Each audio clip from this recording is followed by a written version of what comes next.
looking back, you have really done so much work. I mean, I've seen you in so many roles. Yeah. It's almost difficult to pinpoint because, I mean, and you jump alive and in a comedic way that, I mean, I know sometimes on stage, Mr. Choo Kong, things go wrong and things don't go to all the time. Yeah. All the time. I mean, the theater is like life. I mean, you as an actor, you want to find that almost perfect moment where it is as real as possible, and that moment will keep changing every time. From day to day, every night you go on the stage, you want it to be different. Otherwise, you get bored. Well, you said you went on the stage the first time and danced, and then you recognized, you felt the energy from the audience. But when did you know that you were funny, that you were comedic? I don't know. Did that? I don't know. You made someone laugh, and you say, hey, but like. Not really. When I started with, like I said, with Derek Walcott, which is definitely not comedy. Right, yes. And then we did 10 years of the Trinidad 10th Theatre, which is where I did all of my training. Right. I learned everything under Helen Camps in the 10th Theatre. And none of that was really comedy. It was only when I started to produce and direct my own plays, when I got together with one Leslie Ann Wells and formed Raymond Choo Kong Productions, that I in true Chinese styling, they started to figure out, okay, so I'm going to produce plays and we intend to live by this, we intend to make money from this, what shall we do? And we came up, well, we have to do comedies, because we know Trinidadians love to laugh. Yes. We have the ability to laugh at ourselves. Yes. We do that very well, and I decided to do that. I started off with a farce called Run for Your Wife at the Arima Town Hall. Because I live in Arima. You're right. And You're Arima boy. to try it out, test out the waters in Arima. It went fairly well. Yeah. And the next year I went to the Central Bank, and that was it. Yeah. And well, you begin to know when you see the audience's reactions, right? And the Trinidadians laugh at almost at anything. Sometimes they laugh at the most serious things, which could be disconcerting a little bit as an actor. You understand? But I've grown used to that. I understand that it is a defense mechanism. And but I realized then that I had the ability to affect people that way. There was one period of time in theatre in Trinidad and Tobago that you were hearing grumbling where they were saying, well, all that happens in the theatre is comedy and bacchanal and who wife sleeping with which husband. I've been blamed for that. It fell squarely on my shoulders. It did? Yes, it did. And it got so bad to the point where the UE theatre department, UTT wasn't existing then, were very, very much against the commercial theatre, what we were doing. They were even going so far as to tell their students that they should not get involved with us because we were not doing theatre. And it took a few years. I had to fight with NDAT, that's the National Drama Association, to have them include comedy as a category in the CASIC Awards. I had to fight with them for years. What period of time was that? That was what, 80s, 90s?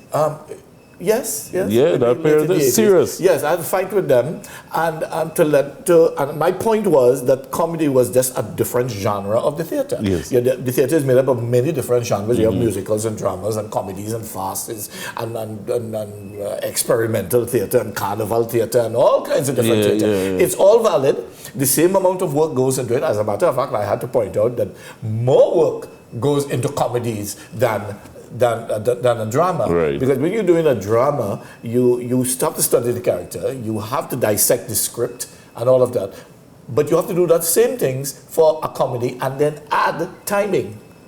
So it's much harder. It's much harder. Comedy is hard. So I think only now people are beginning to recognize, because we have now a situation where the students from UE are actually coming and joining forces, doing some of our plays and stuff. So things have gotten much better. And you're seeing new faces popping up now. And just to do that comparison, because you been able to switch modes as well as an actor. You've been able to do comedic roles very well. This is what actors pray for. But not all can do it well though. Well, Well, no. No, you know something. Yeah.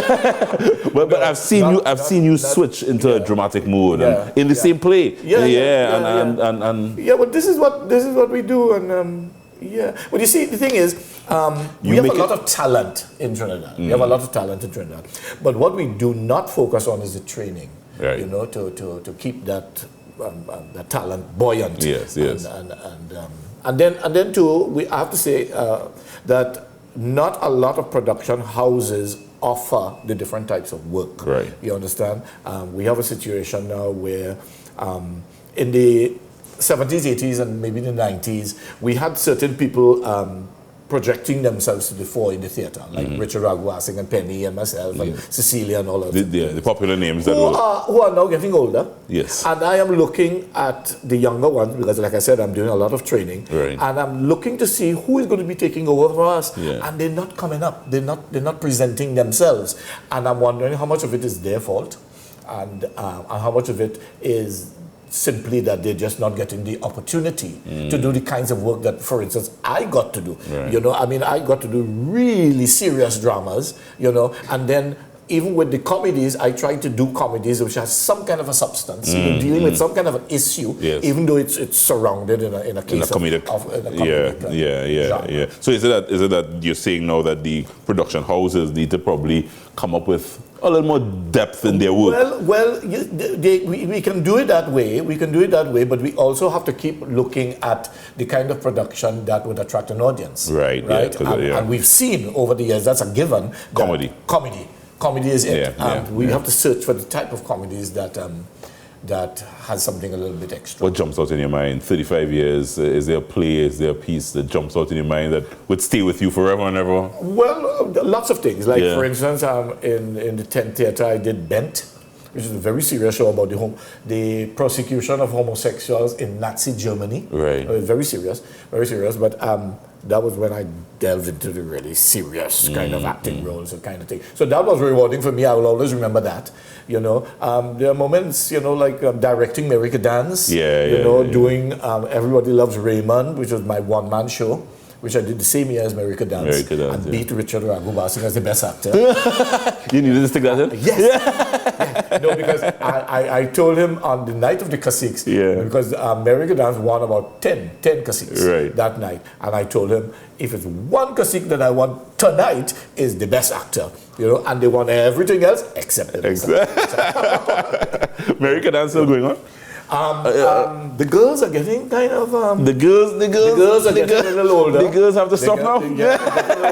But the characters are in the maybe 40s, 50s kind of thing. And all of the actors that played in America Dance have crossed 50. You know, so, it was a classic. It was a classic. It was a classic. It was a classic. Raymond Choo Kong, thank you so much for dropping by and just sharing a cup with me this morning. My pleasure. You're an icon, you know, in this. I? Yes, man. I don't know if that is being said enough, but I think 35 years in the business. I mean, you've made us laugh. A long time. It's a long time. And I think you've left the theatre industry or grooming the theatre industry as we see it now into what we will see in the years to come. Still a lot of work. A lot of work. A lot of training.